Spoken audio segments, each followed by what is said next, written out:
Nasa PICC na si President-elect Rodrigo Duterte para pulungin ang mga magiging miyembro ng kanyang gabinete.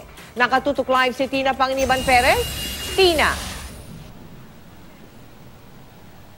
Mel, 6:17 p.m. may namataan tayong convoy ng mga sasakyan kasamang isang ambulansya at mga security vehicle na pumasok dito sa PICC. Pinaniniwala ang sakay ng isa sa mga sasakyang ito, si President-elect Rodrigo Duterte. Kasama rin sa mga namataan nating dumating dito ay sina incoming Secretary Vitaliano Aguirre ng DOJ, Leonor Briones ng DepEd, Chief Superintendent Ronaldo de la Rosa ng PNP, Judy Tagiwalo ng DSWD, Ben Jokno ng DBM, spokesperson Salvador Panelo at Martin Andanar ng PCOO o Presidential Communications and Operations Office. Bawal, Mel, ang media sa loob ng PICC pero nakausap namin ng sandali si incoming PNP Chief de la Rosa at kinumpirma niyang nasa loob si Duterte at anumang oras daw ay magsisimula na ang pulong nila.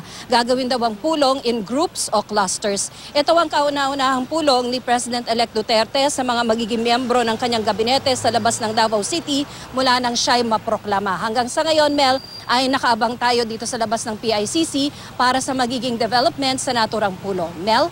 Maraming salamat sa iyo, Tina Panganiban Perez.